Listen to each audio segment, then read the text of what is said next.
ओम शांति 22 फरवरी 2025। परम शिक्षक श्री भगवान उवाच, मीठे बच्चे, तुमको बाबा जहाँ शुणाउछन्ति ताहा ही शुण, कौनसी आसुरी कथा शुण नाही, कुह नाही। Hear no evil, see no evil. आजर प्रश्न, तुममानंकु बाबांक द्वारा क्यों निश्चय हो जाइछि? तुममानंकु बाबांक द्वारा क्यों निश्चय हो जाइछि? उत्तर, बाबा तुमको निश्चय कराउछन्ति कि मु तुमर बाबा, टीचर, सतगुरु भी अटे। तुमे एई स्मृति रे रहिबा पई पुरुषार्थ कर, किंतु माया तुमको एहा ही भुलाई देउछि। अज्ञान कालरे तो मायार कथा नाही। आजिर द्वितीय प्रश्न, केउ चार्ट रखिबारे विशाल बुद्धि दरकार? उत्तर, निजको आत्मा भावी बाबांको केते समय मने पकाइल? एही चार्ट रखिबारे बड़ विशाल बुद्धि दरकार। देही अभिमानी होई बाबांको मने पकाओ, तेबे विकर्म विनाश होइजिब। ओम शांति। विद्यार्थी माने जानिछन्ति जे शिक्षक आसिछन्ति। ए कथा मध्य जानिछन्ति कि से बाबा भी अटन्ति, शिक्षक भी अटन्ति एवं सुप्रीम सतगुरु मध्य अटन्ति। ए कथा संतानमानंक स्मृति रे अछि, किंतु पुरुषार्थर क्रम अनुसारे। नियम कहुछि, जेबे थरे जानिगल जे बाबा आमर शिक्षक अथवा पिता गुरु अटन्ति, तेबे पुणी भूली पारिब नाही। किंतु एठारे माया भुलाई देउछि। अज्ञान कालरे माया केबे भी भुलाए नाही। संतान माने केबे भी भूली पारिबे नाही जे इए आमर बाबा, एहा तांकर कर्तव्य। संतान मानंक भितरे खुशी रही थाए, आमे बाबांक संपत्तिर मालिक अटु। लौकिक दुनिया रे जदिओ निजे पाठ पढ़ी थांती, तथापि पितांकर संपत्ति मध्य मिली थाए ना। एठारे तुमे संतान माने भी पढ़ुछ एवं तुमको बाबांकर संपत्ति मिलुछि मध्य। तुमे एबे राजयोग शिखुछ। बाबांक द्वारा तुममानंकर निश्चय होई चलिछि। आमे बाबांकर अटु। केवल बाबा ही सद्गतिर रास्ता बताई थांती, सेथिपाई से सतगुरु मध्य अटन्ति। एही कथा भूली जिबा उचित नुहे। जहा बाबा शुणाउछन्ति ताहाकु ही शुणिबा दरकार। एही जेउ मांकड़र खेलना देखाउछन्ति, खराब कथा शुण नाही, खराब कथा देख नाही, वास्तवरे एहा हेउछि मनुष्य मानंकर कथा। बाबा कहुछन्ति आसुरी कथा कुह नाही, शुण नाही, देख नाही। Hear no evil. एहा उपरे प्रथमे मांकड़र मूर्ति तैयारी करुथिले। एबे तो मनुष्य मानंकर मध्य मूर्ति तैयारी करुछन्ति। तुम पाखरे नलिनी झियर तैयारी चित्र रहिछि, तेणु तुमे बाबांकर ग्लानिर कथा शुण नाही। बाबा कहुछन्ति मनुष्य माने मोर केते ग्लानि करुछन्ति। तुमको जଣା अछि, जदि कृष्णंकर भक्त माने श्रीकृष्णंक आगरे धूप जलाई थांती, तेबे रामंकर भक्त माने नाक बंद करि देई थांती। जणको अन्य जणंकर बास्ना मध्य भल लागु नाही। परस्पर मध्यरे जेमिति शत्रु होई जाउछन्ति। वर्तमान तुमे हेउछ रामवंशी, किंतु एही दुनिया हेउछि रावणवंशी। एठारे धूपर कथा नाही। तुमे जानिछ बाबांको सर्वव्यापी कहिबा द्वारा कौन गति होई जाइछि? भगवान माटी गोड़ीरे मध्य रहिछन्ति। एही भली कहिबा द्वारा मनुष्य मानंकर बुद्धि पत्थर होई जाइछि। बेहदर बाबा जे कि तुमको बेहदर वर्षा देउछन्ति, तांकर केते ग्लानि करुछन्ति। तेबे वर्तमान एही ज्ञान तो काहा पाख भितरे नाही। वर्तमान मनुष्य भितरे जेउ ज्ञान अछि ताहा ज्ञान रत्न नुहे, किंतु पत्थर अटे। एबे तुम मानंकु बाबांकु मने पकाइबाकु हेबो। बाबा कहुछन्ति मु जहा जेमिति अटे, यथार्थ रीति मोते केही जानि नाहन्ति। संतान मानंक भितरे मध्य क्रमानुसारे रहिछन्ति। तेबे बाबांको यथार्थ रीति मने पकाइबाकु हेबो। से मध्य अति सूक्ष्म बिंदु अटन्ति। तांक भितरे एही सबु पार्ट भरी होई रहिछि। तेबे बाबांको यथार्थ रूपे जाने तांकु सेही रूपरे मने पकाइबाकु पड़िबो। निजको आत्मनिश्चय करिबाकु पड़िबो। जदिओ आमे समस्ते तांकर संतान अटु, किंतु एमिति नुहे जे बाबांकर आत्मा बड़, आमर आत्मा छोट ना। ଯଦିଓ ବାବା ନଲେଜଫୁଲ୍, କିନ୍ତୁ ଆତ୍ମା କିଛି ଛୋଟ ବଡ଼ ହୋଇପାରିବ ନାହିଁ। ତୁମର ଆତ୍ମାରେ ମଧ୍ୟ ଜ୍ଞାନ ରହୁଛି, କିନ୍ତୁ ତାହା ନମ୍ବରବାର। ସ୍କୁଲମାନଙ୍କରେ ମଧ୍ୟ ବିଦ୍ୟାର୍ଥୀମାନେ କ୍ରମାନୁସାରେ ପାସ୍ ହୋଇଥାନ୍ତି ନା? ଶୂନ କାହାର ନମ୍ବର ହୋଇନଥାଏ, କିଛି ନା କିଛି ନମ୍ବର ନିଶ୍ଚିତ ପାଇଥାନ୍ତି। ବାବା କହୁଛନ୍ତି, ମୁଁ ତୁମକୁ ଯେଉଁ ଜ୍ଞାନ ଶୁଣାଉଛି ଏହା ପ୍ରାୟ ଲୋପ ହୋଇଯାଉଛି, କିନ୍ତୁ ଚିତ୍ର ଅଛି, ଶାସ୍ତ୍ର ମଧ୍ୟ ରଚନା କରିଛନ୍ତି। ବାବା ତୁମ ଆତ୍ମାମାନଙ୍କୁ କହୁଛନ୍ତି, ହିୟର୍ ନୋ ଇଭିଲ୍। ଏହି ଆସୁରୀ ଦୁନିଆକୁ କାହିଁକି ଦେଖିବା? ଏହି ଛି ଛି ଦୁନିଆରୁ ଆଖି ବନ୍ଦ କରିନେବାକୁ ହେବ। ବର୍ତ୍ତମାନ ଆତ୍ମାର ସ୍ମୃତି ଆସିଛି, ଏହା ହେଉଛି ପୁରୁଣା ଦୁନିଆ। ଏଥିସହିତ କାହିଁକି କନେକ୍ସନ୍ ରଖିବା? ଆତ୍ମାର ସ୍ମୃତି ଆସିଛି ଯେ ଏହି ଦୁନିଆକୁ ଦେଖି ମଧ୍ୟ ଦେଖିବାର ନାହିଁ। ନିଜର ଶାନ୍ତିଧାମ ଏବଂ ସୁଖଧାମକୁ ମନେ ପକାଇବାକୁ ହେବ। ଆତ୍ମାକୁ ଜ୍ଞାନର ତୃତୀୟ ନେତ୍ର ମିଳିଛି, ତେଣୁ ଏସବୁ କଥାକୁ ସ୍ମରଣ କରିବାକୁ ପଡ଼ିବ। ଭକ୍ତି ମାର୍ଗରେ ମଧ୍ୟ ସକାଳୁ ସକାଳୁ ଉଠି ମାଳା ଗଡ଼ାଇଥାନ୍ତି। ସକାଳର ମୁହୂର୍ତ୍ତକୁ ବହୁତ ଭଲ ମୁହୂର୍ତ୍ତ ବୋଲି ଭାବିଥାନ୍ତି। ଏହି ମୁହୂର୍ତ୍ତ ବ୍ରାହ୍ମଣଙ୍କର ମୁହୂର୍ତ୍ତ ଅଟେ। ବ୍ରହ୍ମା ଭୋଜନ ମଧ୍ୟ ମହିମା ରହିଛି। ବ୍ରହ୍ମ ଭୋଜନ ନୁହେଁ, ବ୍ରହ୍ମା ଭୋଜନ। ତୁମକୁ ମଧ୍ୟ ବ୍ରହ୍ମା କୁମାରୀ ବଦଳରେ ବ୍ରହ୍ମକୁମାରୀ କହିଦେଉଛନ୍ତି। କିଛି ବି ବୁଝୁନାହାନ୍ତି। ବ୍ରହ୍ମାଙ୍କର ସନ୍ତାନ ତ ବ୍ରହ୍ମା କୁମାର କୁମାରୀ ହେବେ ନା? ବ୍ରହ୍ମ ତ ତତ୍ତ୍ୱ ଅଟେ, ତାହା ହେଲା ରହିବାର ଠିକଣା। ତାର କି ମହିମା ହେବ? ବାବା ସନ୍ତାନମାନଙ୍କୁ ଉଲଗୁଣା ଦେଉଛନ୍ତି। ପିଲାମାନେ, ତୁମେମାନେ ଗୋଟିଏ ପଟେ ପୂଜା କରୁଛ, ଅନ୍ୟପଟେ ପୁଣି ସମସ୍ତଙ୍କର ଗ୍ଲାନି କରୁଛ। ଏହିପରି ଗ୍ଲାନି କରି କରି ତମୋପ୍ରଧାନ ହୋଇଯାଇଛ। ତେବେ ତୁମମାନଙ୍କୁ ତମୋପ୍ରଧାନ ମଧ୍ୟ ନିଶ୍ଚୟ ହେବାକୁ ପଡ଼ିବ, କାରଣ ଚକ୍ର ରିପିଟ୍ ହେବ। ଯେବେ କେହି ବଡ଼ ଲୋକ ଆସୁଛନ୍ତି, ତେବେ ତାଙ୍କୁ ଚକ୍ର ଉପରେ ବୁଝାଇବାକୁ ପଡ଼ିବ। ଏହି ଚକ୍ର 5000 ବର୍ଷର। ଏହା ଉପରେ ବହୁତ ଧ୍ୟାନ ଦେବାକୁ ପଡ଼ିବ। ରାତି ପରେ ଦିନ ନିଶ୍ଚୟ ହେବ ହିଁ ହେବ। ଏପରି କେବେ ବି ହୋଇପାରିବ ନାହିଁ ଯେ ରାତି ପରେ ଦିନ ହେବ ନାହିଁ। କଳିଯୁଗ ପରେ ସତ୍ୟଯୁଗ ନିଶ୍ଚୟ ଆସିବ। ଏହି ବିଶ୍ୱର ଇତିହାସ ଭୂଗୋଳର ପୁନରାବୃତ୍ତି ହୋଇଥାଏ। ବାବା ବୁଝାଉଛନ୍ତି, ମିଠା ମିଠା ସନ୍ତାନମାନେ, ନିଜକୁ ଆତ୍ମା ନିଶ୍ଚୟ କର। ଆତ୍ମା ହିଁ ସବୁକିଛି କରିଥାଏ, ଆତ୍ମା ହିଁ ପାଠ କରିଥାଏ। କିନ୍ତୁ ଏହା କାହାକୁ ମଧ୍ୟ ଜଣା ନାହିଁ ଯେ ଯଦି ଆମେ ପାଠଧାରୀ ଅଟୁ, ତେଣୁ ନାଟକର ଆଦି ମଧ୍ୟ ଅନ୍ତକୁ ନିଶ୍ଚୟ ଜାଣିବା ଦରକାର। ଯଦି ବିଶ୍ୱର ଇତିହାସ ଭୂଗୋଳର ପୁନରାବୃତ୍ତି ହେଉଛି, ତେବେ ଏହାକୁ ଡ୍ରାମା ହିଁ କୁହାଯିବ ନା? ଯାହା ଅତୀତ ହୋଇଯାଇଛି ତାହା ସେକେଣ୍ଡ ବାଇ ସେକେଣ୍ଡ ରିପିଟ୍ ହେବ। ଏହି କଥାକୁ ଅନ୍ୟ କେହି ବି ବୁଝିପାରିବେ ନାହିଁ। ଯେଉଁମାନଙ୍କର ଖୁବ୍ କମ୍ ବୁଦ୍ଧି, ସେମାନେ ସବୁବେଳେ ଫେଲ୍ ହୋଇଥାନ୍ତି। ତେବେ ଏଥିପାଇଁ ଶିକ୍ଷକ ମଧ୍ୟ କ'ଣ କରିପାରିବେ? ଶିକ୍ଷକଙ୍କୁ କହିବେ କି ଆପଣ କୃପା ବା ଆଶୀର୍ବାଦ କରନ୍ତୁ। ଏହା ମଧ୍ୟ ପାଠପଢ଼ା ଅଟେ। ଏହି ଗୀତା ପାଠଶାଳାରେ ସ୍ୱୟଂ ଭଗବାନ ରାଜଯୋଗ ଶିଖାଉଛନ୍ତି। କଳିଯୁଗ ପରିବର୍ତ୍ତନ ହୋଇ ସତ୍ୟଯୁଗ ନିଶ୍ଚିତ ହେବ। ଡ୍ରାମା ଅନୁସାରେ ବାବାଙ୍କୁ ମଧ୍ୟ ଆସିବାକୁ ପଡ଼ିବ। ବାବା କହୁଛନ୍ତି, ମୁଁ କଳ୍ପର ସଙ୍ଗମ ଯୁଗରେ ଆସୁଛି। ଏଭଳି ଅନ୍ୟ କେହି ବି କହିପାରିବେ ନାହିଁ ଯେ ମୁଁ ସୃଷ୍ଟିର ଆଦି ମଧ୍ୟ ଅନ୍ତର ଜ୍ଞାନ ଶୁଣାଇବାକୁ ଆସିଛି। ନିଜକୁ ଶିବ ହୋମ କହୁଛନ୍ତି। ତା ଦ୍ୱାରା କ'ଣ ହେଲା? ଶିବ ବାବା ତ ଆସୁଛନ୍ତି ହିଁ ପାଠ ପଢ଼ାଇବା ପାଇଁ, ସହଜ ରାଜଯୋଗ ଶିଖାଇବା ପାଇଁ। କୌଣସି ସାଧୁସନ୍ଥ ଆଦିଙ୍କୁ ଶିବ ଭଗବାନ କୁହାଯାଇପାରିବ ନାହିଁ। ଏମିତି ତ ବହୁତ ଅଛନ୍ତି ଯେଉଁମାନେ କହୁଛନ୍ତି, ମୁଁ କୃଷ୍ଣ ଅଟେ, ଆମେ ଲକ୍ଷ୍ମୀ ନାରାୟଣ ଅଟୁ।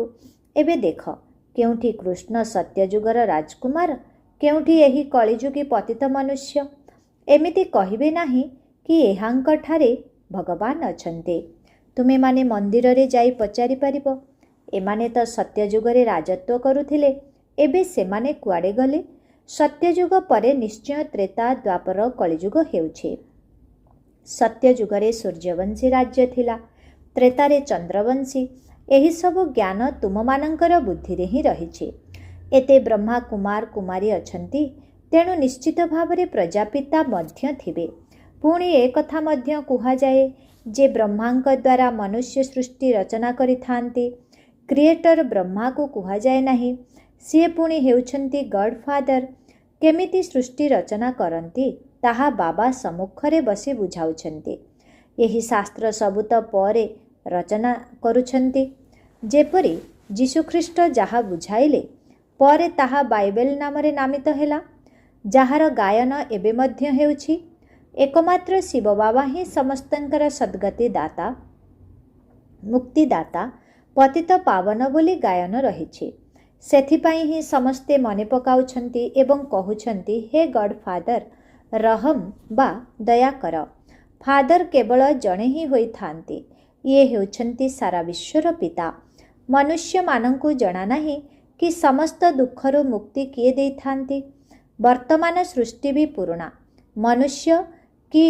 ମନୁଷ୍ୟ ବି ପୁରୁଣା ତମୋପ୍ରଧାନ ଅଟନ୍ତି। ଏହା ହେଉଛି ଆଇରନ୍ ଏଜେଡ୍ ୱାର୍ଲଡ। ଏହିଠାରେ ହିଁ ସ୍ୱର୍ଣ୍ଣିମ ଦୁନିଆ ଥିଲା, ପୁଣି ଭବିଷ୍ୟତରେ ନିଶ୍ଚୟ ହେବ। ଏହି ପୁରୁଣା ଦୁନିଆ ବିନାଶ ହୋଇଯିବ, ବିଶ୍ୱଯୁଦ୍ଧ ହେବ, ଅନେକ ପ୍ରାକୃତିକ ବିପର୍ଯ୍ୟୟ ମଧ୍ୟ ହେଉଛି। ବର୍ତ୍ତମାନ ସମୟ ହିଁ ସେହି ସମୟ ଅଟେ ନା। ମନୁଷ୍ୟ ସୃଷ୍ଟି କେତେ ବୃଦ୍ଧି ହୋଇଯାଇଛି। ତୁମେ ତ କହି ଚାଲିଛ ଭଗବାନ ଆସିଛନ୍ତି। ତୁମେ ସନ୍ତାନମାନେ ସମସ୍ତଙ୍କୁ ଚ୍ୟାଲେଞ୍ଜ ଦେଉଛ କି ବର୍ତ୍ତମାନ ବ୍ରହ୍ମାଙ୍କ ଦ୍ୱାରା ଆଦି ସନାତନ ଦେବୀ ଦେବତା ଧର୍ମର ସ୍ଥାପନା ହେଉଛି। ଡ୍ରାମା ଅନୁସାରେ ସବୁ ଶୁଣି ଚାଲିଛ, ଦୈବୀ ଗୁଣ ମଧ୍ୟ ଧାରଣ କରୁଛ। ତୁମେ ଜାଣିଛ ଆମ ଭିତରେ କିଛି ଗୁଣ ନଥିଲା। ନମ୍ବର 1 ଅବଗୁଣ ହେଉଛି କାମବିକାରର, ଯିଏକି ବହୁତ ହଇରାଣ କରୁଛି। ମାୟାର କୁସ୍ତି ଚାଲୁଛି, ନ ଚାହିଁଲେ ମଧ୍ୟ ମାୟାର ତୋଫାନ ତଳକୁ ଖସେଇ ଦେଉଛି। ଏବେ ସମସ୍ତେ ଆଇରନ୍ ଏଜେଡ୍ ଅଟନ୍ତି ନା। କଳା ମୁହଁ କରିଦେଉଛନ୍ତି, ଶ୍ୟାମଳ ମୁହଁ କୁହାଯିବ ନାହିଁ। ଶାସ୍ତ୍ରରେ ଅଛି, ଶ୍ରୀକୃଷ୍ଣଙ୍କୁ ସର୍ପ ଦଂଶନ କରିଲା, ତେଣୁ ଶ୍ୟାମଳ ହୋଇଗଲେ। ଇଜ୍ଜତ ରଖିବା ପାଇଁ ଶ୍ୟାମଳ ବୋଲି କହିଦେଇଛନ୍ତି। କଳା ମୁହଁ ଦେଖାଇଲେ ଇଜ୍ଜତ ଚାଲିଯିବ। ତେବେ ଦୂରଦେଶ ଅର୍ଥାତ୍ ନିରାକାରୀ ଦେଶର ମୁସାଫିର ଶିବ ବାବା, ଦୂରଦେଶ ଅର୍ଥାତ୍ ନିରାକାରୀ ଦେଶରୁ ମୁସାଫିର ଶିବ ବାବା ଆସୁଛନ୍ତି। ଆଇରନ୍ ଏଜେଡ୍ ଦୁନିଆ କଳା ଶରୀରରେ ଆସି ଏହାଙ୍କୁ ମଧ୍ୟ ଗୋରା କରୁଛନ୍ତି। ଏବେ ବାବା କହୁଛନ୍ତି ତୁମକୁ ପୁଣି ଶତପ୍ରଧାନ ହେବାକୁ ପଡ଼ିବ। ସେଥିପାଇଁ ମୋତେ ମନେ ପକାଅ, ତେବେ ବିକର୍ମ ବିନାଶ ହୋଇଯିବ ଏବଂ ତୁମେମାନେ ବିଷ୍ଣୁପୁରୀର ମାଲିକ ହୋଇଯିବ। ଏହି ଜ୍ଞାନର କଥାକୁ ବୁଝିବାକୁ ହେବ। ବାବା ରୂପ ବି ଅଟନ୍ତି ତ ବସନ୍ତ ମଧ୍ୟ ଅଟନ୍ତି, ଜ୍ୟୋତିର୍ମୟ ବିନ୍ଦୁ ରୂପ ଅଟନ୍ତି। ତାଙ୍କଠାରେ ଜ୍ଞାନ ମଧ୍ୟ ରହିଛି। ସିଏ ନାମ ରୂପରୁ ତ ଅଲଗା ନୁହନ୍ତି। ତାଙ୍କର ରୂପ କ'ଣ ଏହି ଦୁନିଆରେ କେହି ବି ଜାଣିନାହାନ୍ତି। ବାବା ତୁମକୁ ବୁଝାଉଛନ୍ତି। ମୋତେ ମଧ୍ୟ ଆତ୍ମା କହୁଛନ୍ତି, କିନ୍ତୁ ସାଧାରଣ ଆତ୍ମା ନୁହେଁ, ପରମାତ୍ମା ବୋଲି କହୁଛନ୍ତି। ପରମଯୁକ୍ତ ଆତ୍ମା ଅର୍ଥାତ୍ ପରମାତ୍ମା କୁହାଯାଉଛି। ସେ ବାବା ବି ଅଟନ୍ତି ତ ଶିକ୍ଷକ ମଧ୍ୟ ଅଟନ୍ତି। ତାଙ୍କୁ ନଲେଜଫୁଲ୍ ମଧ୍ୟ କୁହାଯାଇଥାଏ। କିନ୍ତୁ ମନୁଷ୍ୟମାନେ ଭାବୁଛନ୍ତି ନଲେଜଫୁଲ୍ ଅର୍ଥାତ୍ ସମସ୍ତଙ୍କର ହୃଦୟକୁ ଜାଣିଲା ବାଲା। ଯଦି ପରମାତ୍ମା ସର୍ବବ୍ୟାପୀ ଅଟନ୍ତି, ତେବେ ସମସ୍ତେ ନଲେଜଫୁଲ୍ ହୋଇଗଲେ। ତେବେ ସେହି ଜଣକୁ ହିଁ କାହିଁକି କହୁଛନ୍ତି? ମନୁଷ୍ୟମାନଙ୍କର ବୁଦ୍ଧି କେତେ ତୁଚ୍ଛ ହୋଇଯାଇଛି। ଜ୍ଞାନଯୁକ୍ତ କଥାକୁ ବିଲକୁଲ ବୁଝିପାରୁନାହାନ୍ତି। ବାବା ଜ୍ଞାନ ଏବଂ ଭକ୍ତିର ପାର୍ଥକ୍ୟକୁ ବୁଝାଉଛନ୍ତି। ପ୍ରଥମେ ଜ୍ଞାନ ଦିନ, ସତ୍ୟଯୁଗ, ତ୍ରେତାଯୁଗ, ପୁଣି ଦ୍ୱାପର କଳିଯୁଗ ରାତି। ଜ୍ଞାନ ଦ୍ୱାରା ସଦ୍ଗତି ହୋଇଥାଏ। ରାଜଯୋଗର ଜ୍ଞାନକୁ ହଠଯୋଗୀମାନେ ବୁଝିପାରିବେ ନାହିଁ। ଗୃହସ୍ଥୀମାନେ ମଧ୍ୟ ବୁଝାଇ ପାରିବେ ନାହିଁ, କାହିଁକି ନା ଅପବିତ୍ର ଅଟନ୍ତି। ତେବେ ରାଜଯୋଗ କିଏ ଶିଖାଇବେ? ଯିଏକି ତୁମମାନଙ୍କୁ କହୁଛନ୍ତି ମାମେକମ୍ ୟାଦ୍ କର ଅର୍ଥାତ୍ ମୋତେ ମନେ ପକାଅ, ତେବେ ବିକର୍ମ ବିନାଶ ହୋଇଯିବ। ନିବୃତ୍ତି ମାର୍ଗର ଧର୍ମ ହିଁ ଅଲଗା ଅଟେ। ସେମାନେ ପ୍ରବୃତ୍ତି ମାର୍ଗର ଜ୍ଞାନ କିପରି ଶୁଣାଇ ପାରିବେ? ଏଠାରେ ସମସ୍ତେ କହୁଛନ୍ତି ଗଡ୍ ଫାଦର ଇଜ୍ ଟ୍ରୁଥ୍, ଏକମାତ୍ର ବାବା ହିଁ ସତ୍ୟ ଶୁଣାଇଥାନ୍ତି। ଏବେ ଆତ୍ମାକୁ ବାବାଙ୍କର ସ୍ମୃତି ଆସିଛି। ସେଥିପାଇଁ ଆମେ ବାବାଙ୍କୁ ମନେ ପକାଉଛୁ ଏବଂ କହୁଛୁ ଯେ ଏଠାକୁ ଆସି ନରରୁ ନାରାୟଣ ହେବାର ସତ୍ୟ ସତ୍ୟ କଥା ଶୁଣାଅ। ତେଣୁ ମୁଁ ତୁମକୁ ଏବେ ସତ୍ୟନାରାୟଣଙ୍କର କଥା ଶୁଣାଉଛି ନା। ଆଗେ ତୁମେ ମିଥ୍ୟା କଥା ଶୁଣୁଥିଲ, ଏବେ ତୁମେ ସତ୍ୟ କଥା ଶୁଣୁଛ। ମିଥ୍ୟା କଥା ଶୁଣି ଶୁଣି କେହି ନାରାୟଣ ତ ହୋଇପାରିବେ ନାହିଁ। ତେବେ ତାକୁ ପୁଣି ସତ୍ୟନାରାୟଣଙ୍କର କଥା ବୋଲି କିପରି କୁହାଯାଇପାରିବ? ମନୁଷ୍ୟ କାହାକୁ ନରରୁ ନାରାୟଣ କରିପାରିବେ ନାହିଁ। ବାବା ହିଁ ସ୍ୱର୍ଗର ମାଲିକ କରୁଛନ୍ତି ଏବଂ ବାବା ଆସୁଛନ୍ତି ମଧ୍ୟ କେବଳ ଭାରତକୁ। କିନ୍ତୁ କେବେ ଆସୁଛନ୍ତି ଏ କଥା କେହି ଜାଣିନାହାନ୍ତି। ଶିବ ଏବଂ ଶଙ୍କରଙ୍କୁ ଏକାଠି ମିଶାଇ ଏକ କାହାଣୀ କରିଦେଇଛନ୍ତି। ଶିବ ପୁରାଣ ମଧ୍ୟ ଅଛି। କହୁଛନ୍ତି ଗୀତା କୃଷ୍ଣଙ୍କର, ତେବେ ତ ଶିବ ପୁରାଣ ବଡ଼ ହୋଇଗଲା। ବାସ୍ତବ ଜ୍ଞାନ ଗୀତାରେ ଅଛି। ଭଗବାନ ଉବାଚ ମନ୍ମନା ଭବ।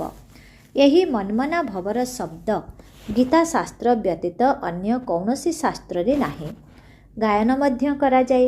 ସର୍ବଶାସ୍ତ୍ରମୟୀ ଶିରୋମଣି ଗୀତା ଶ୍ରେଷ୍ଠ ମତ ହେଉଛି ହିଁ ଭଗବାନଙ୍କର। ତେବେ ପ୍ରଥମେ ଏହା କହିବା ଦରକାର ଯେ ଆମେ କହୁଛୁ ଅଳ୍ପ କେତେ ବର୍ଷ ଭିତରେ ନୂଆ ଶ୍ରେଷ୍ଠାଚାରୀ ଦୁନିଆର ସ୍ଥାପନା ହୋଇଯିବ।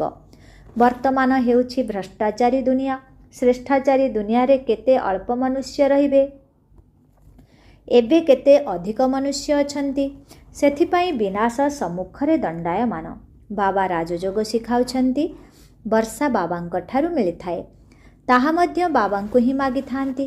ଯଦି କାହାର ଧନ ଅଧିକ ଥିବ, ସନ୍ତାନ ଥିବ, ତେବେ କହିବେ ଆମକୁ ଭଗବାନ ଦେଇଛନ୍ତି, ତେଣୁ ଭଗବାନ ଏକ ହେଲେ ନା। ତେବେ ପୁଣି ସବୁଥିରେ ଭଗବାନ କେମିତି ରହିପାରିବେ? ଏବେ ଆତ୍ମାମାନଙ୍କୁ ବାବା କହୁଛନ୍ତି ମୋତେ ମନେ ପକାଅ। ଆତ୍ମା କହୁଛି ଆମକୁ ପରମାତ୍ମା ଜ୍ଞାନ ଦେଇଛନ୍ତି, ଯାହା ପୁଣି ଆମେ ଆତ୍ମା ଭାଇମାନଙ୍କୁ ଦେଉଛୁ। ନିଜକୁ ଆତ୍ମା ଭାବି ବାବାଙ୍କୁ କେତେ ସମୟ ମନେ ପକାଇଲେ? ଏହି ଚାର୍ଟ ରଖିବାର ବଡ଼ ବିଶାଳ ବୁଦ୍ଧି ଦରକାର। ଦେହୀ ଅଭିମାନୀ ହୋଇ ବାବାଙ୍କୁ ମନେ ପକାଇବାକୁ ପଡ଼ିବ। ତେବେ ଯାଇ ବିକର୍ମ ବିନାଶ ହେବ। ଜ୍ଞାନ ତ ବହୁତ ସହଜ, ବାକି ଆତ୍ମା ଭାବି ବାବାଙ୍କୁ ମନେ ପକାଇ ନିଜର ଉନ୍ନତି କରିବାକୁ ପଡ଼ିବ। କିନ୍ତୁ ଏହିଭଳି ଚାର୍ଟ କେହି କ୍ୱଚିତ ରଖିଥାନ୍ତେ। ଦେହୀ ଅଭିମାନୀ ହୋଇ ବାବାଙ୍କର ସ୍ମୃତିରେ ରହିଲେ କେବେ ବି କାହାକୁ ଦୁଃଖ ଦେଇପାରିବ ନାହିଁ। ବାବା ଆସୁଛନ୍ତି ହିଁ ସମସ୍ତଙ୍କୁ ସୁଖ ଦେବା ପାଇଁ। ତେଣୁ ସନ୍ତାନମାନଙ୍କୁ ମଧ୍ୟ ସମସ୍ତଙ୍କୁ ସୁଖ ଦେବାକୁ ପଡ଼ିବ। କେବେ ବି କାହାକୁ ଦୁଃଖ ଦେବା ଉଚିତ ନୁହେଁ। ବାବାଙ୍କର ସ୍ମୃତି ଦ୍ୱାରା ହିଁ ସବୁ ଭୂତ ଚାଲିଯିବ। ସେଥିପାଇଁ ବହୁତ ଗୁପ୍ତ ପରିଶ୍ରମ କରିବାକୁ ହେବ। ଆଚ୍ଛା, ମିଠି ମିଠି ଶିଖିଲା ଦେଇ ସନ୍ତାନମାନଙ୍କ ପ୍ରତି ମାତୃପିତା ବାପଦାଦାଙ୍କର ମଧୁର ସ୍ନେହ ସମ୍ପନ୍ନ ଶୁଭେଚ୍ଛା ଏବଂ ସୁପ୍ରଭାତ। ଆତ୍ମିକ ପିତାଙ୍କର ଆତ୍ମିକ ସନ୍ତାନମାନଙ୍କୁ ନମସ୍ତେ। ଆତ୍ମିକ ସନ୍ତାନମାନଙ୍କର ଆତ୍ମିକ ପିତାଙ୍କୁ ଓମ୍ ଶାନ୍ତି। Good morning. ନମସ୍ତେ ନମସ୍ତେ ନମସ୍ତେ ନମସ୍ତେ ନମସ୍ତେ। ଶୁକ୍ରିୟା ବାବା, ଶୁକ୍ରିୟା। ଓମ୍ ଶାନ୍ତି। ଧାରଣା ପାଇଁ ମୁଖ୍ୟ ସାର। ଏହି ଆସୁରୀ ଛି ଦୁନିଆରୁ ନିଜର ଆଖି ବନ୍ଦ କରି ନେବା ଉଚିତ। ଏହା ହେଉଛି ପୁରୁଣା ଦୁନିଆ। ସେଥିପାଇଁ ଏହି ଦୁନିଆ ସହିତ କୌଣସି ସମ୍ପର୍କ ରଖିବାର ନାହିଁ। ଏହାକୁ ଦେଖୁଥିଲେ ମଧ୍ୟ ଦେଖିବାର ନାହିଁ। 2 ନମ୍ବର, ଏହି ବେହଦ ଡ୍ରାମାରେ ଆମେ ସମସ୍ତେ ପାର୍ଟଧାରୀ। ଏହାର ଦୃଶ୍ୟ ପ୍ରତି ମୁହୂର୍ତ୍ତରେ ପୁନରାବୃତ୍ତି ହୋଇ ଚାଲିଛି। ଯାହା ଅତୀତ ହୋଇଯାଇଛି ତାହାର ପୁଣି ପୁନରାବୃତ୍ତି ହେବ। ଏହାକୁ ସ୍ମୃତିରେ ରଖି ପ୍ରତ୍ୟେକ କଥାରେ ପାସ୍ ହେବାକୁ ପଡ଼ିବ। ବିଶାଳ ବୁଦ୍ଧି ହେବାକୁ ପଡ଼ିବ। ଆଜିର ବରଦାନ, ରିଅଲିଟି ଅର୍ଥାତ୍ ବାସ୍ତବିକତା ଦ୍ୱାରା ରୟାଲିଟି ଅର୍ଥାତ୍ ରାଜକୀୟତାର ପ୍ରତ୍ୟକ୍ଷ ରୂପ ଦେଖାଉଥିବା ସାକ୍ଷାତକାର ମୂରତ ହୁଅ। ଏବେ ଏଭଳି ସମୟ ଆସିବାକୁ ଯାଉଛି ଯାହାକି ପ୍ରତ୍ୟେକ ବ୍ରାହ୍ମଣ ଆତ୍ମା ପ୍ରତ୍ୟକ୍ଷ ରୂପରେ ନିଜର ରୟାଲିଟି ଦ୍ୱାରା ପ୍ରତ୍ୟେକ ବ୍ରାହ୍ମଣ ଆତ୍ମା ପ୍ରତ୍ୟକ୍ଷ ରୂପରେ ନିଜର ରିଅଲିଟି ଦ୍ୱାରା ରୟାଲିଟିର ସାକ୍ଷାତକାର କରାଇବେ। କାରଣ ପ୍ରତ୍ୟକ୍ଷତା ସମୟରେ ମାଳାର, ଦାନାର ନମ୍ବର ଏବଂ ଭବିଷ୍ୟତ ରାଜ୍ୟର ସ୍ୱରୂପ ଉଭୟ ପ୍ରତ୍ୟକ୍ଷ ହେବ। ଏବେ ଯେଉଁଭଳି ପରସ୍ପର ସହିତ ରେସ୍ କରୁ କରୁ କିଛିଟା ରେସ୍ ଅର୍ଥାତ୍ ଏର୍ଷା ରୂପକ ଧୂଳିର ପରଦା ଚମକୁଥିବା ହୀରାଗୁଡ଼ିକୁ ଲୁଚାଇ ଦେଇଥାଏ। ଅନ୍ତିମ ସମୟରେ ଏହି ପରଦା ହଟିଯିବ। ପୁଣି ଲୁଚି ଯାଇଥିବା ହୀରା ନିଜର ପ୍ରତ୍ୟକ୍ଷ ସମ୍ପନ୍ନ ସ୍ୱରୂପରେ ପରିଚିତ ହେବେ। ରାଜ ପରିବାରର ସଦସ୍ୟମାନେ ଏବେଠାରୁ ହିଁ ନିଜର ରାଜକୀୟତାର ପ୍ରଦର୍ଶନ କରିବେ ଅର୍ଥାତ୍ ନିଜର ଭବିଷ୍ୟତ ପଦକୁ ସ୍ପଷ୍ଟ କରିବେ। ସେଥିପାଇଁ ନିଜର ବାସ୍ତବିକ ସ୍ୱରୂପ ଦ୍ୱାରା ରାଜକୀୟତାର ସାକ୍ଷାତକାର କରାଅ। ଆଜିର ସ୍ଲୋଗାନ, କୌଣସି ବିଧି ଦ୍ୱାରା ବ୍ୟର୍ଥକୁ ସମାପ୍ତ କରି ସମର୍ଥକୁ ପ୍ରତ୍ୟକ୍ଷ କର। କୌଣସି ବିଧି ଦ୍ୱାରା ବ୍ୟର୍ଥକୁ ସମାପ୍ତ କରି ସମର୍ଥକୁ ପ୍ରତ୍ୟକ୍ଷ କର। ଓମ୍ ଶାନ୍ତି।